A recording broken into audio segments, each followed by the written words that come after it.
بسم اللہ الرحمن الرحیم۔ حضرت عمر فاروق رضی اللہ تعالیٰ عنہ وہ خوش نصیب اور عظیم شخصیت ہے جس کو کئی مرتبہ حضور صلی اللہ علیہ وآلہ وسلم نے جنت کی بشارت دی۔ کئی مواقعوں پر حضور صلی اللہ علیہ وآلہ وسلم نے ان کو جنت کی بشارت دی۔ حضرت سعد بن زید بن عمر رضی اللہ تعالیٰ عنہ فرماتے ہیں کہ ایک موقع پر حضور نبی کریم صلی اللہ علیہ وآلہ وسلم نے 9 صحابہ کرام کو جنت کی خوشخبری دی۔ میں نے سنا کہ حضور صلی اللہ علیہ وآلہ وسلم نے فرمایا کہ ابو بکر جنتی، عمر جنتی، عثمان جنتی، علی جنتی، سعد بن مالک جنتی، عبد الرحمن جنتی، طلحہ جنتی، زبیر جنتی، اور پھر فرمایا کہ اگر آپ لوگ چاہو تو 9ویں جنتی کا نام ذکر کر دوں۔ تو لوگوں نے اضطراب کی حالت میں پوچھا کہ ضرور 9ویں جنتی کا بھی نام ذکر کر دیجئے۔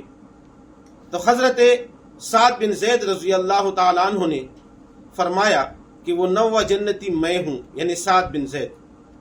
تو حضور نبی کریم صلی اللہ علیہ وآلہ وسلم نے ان 9 صحابہ کرام کے اندر دوسرے نمبر پر حضرت عمر رضی اللہ تعالیٰ عنہ کو ذکر فرمایا کہ عمر جنتی۔ اسی طرح ایک اور موقع پر حضرت انس رضی اللہ تعالیٰ عنہ فرماتے ہیں کہ نبی کریم صلی اللہ علیہ وآلہ وسلم نے ایک مرتبہ صحابہ کرام سے پوچھا کہ آج تم میں سے کسی نے کسی کی جنازے میں شرکت کی؟ تو حضرت عمر رضی اللہ تعالی عنہ نے فرمایا یا رسول اللہ صلی اللہ علیہ وسلم، میں نے شرکت کی۔ پھر حضور نبی کریم صلی اللہ علیہ وآلہ وسلم نے پوچھا آج تم میں سے کسی نے کسی مریض کی عیادت کی؟ تو حضرت عمر رضی اللہ تعالی عنہ نے فرمایا یا رسول اللہ صلی اللہ علیہ وآلہ وسلم، میں نے عیادت کی۔ پھر حضور نبی کریم صلی اللہ علیہ وآلہ وسلم نے پوچھا آج تم میں سے کسی کا روزہ ہے؟ تو حضرت عمر رضی اللہ تعالی عنہ نے عرض کیا یا رسول اللہ صلی اللہ علیہ وآلہ وسلم، میرا روزہ ہے۔ تو آپ صلی اللہ علیہ وآلہ وسلم نے فرمایا وجبت وجبت، جنت واجب ہو گئی، جنت واجب ہو گئی، یعنی اے عمر آپ کے لیے جنت واجب ہو گئی۔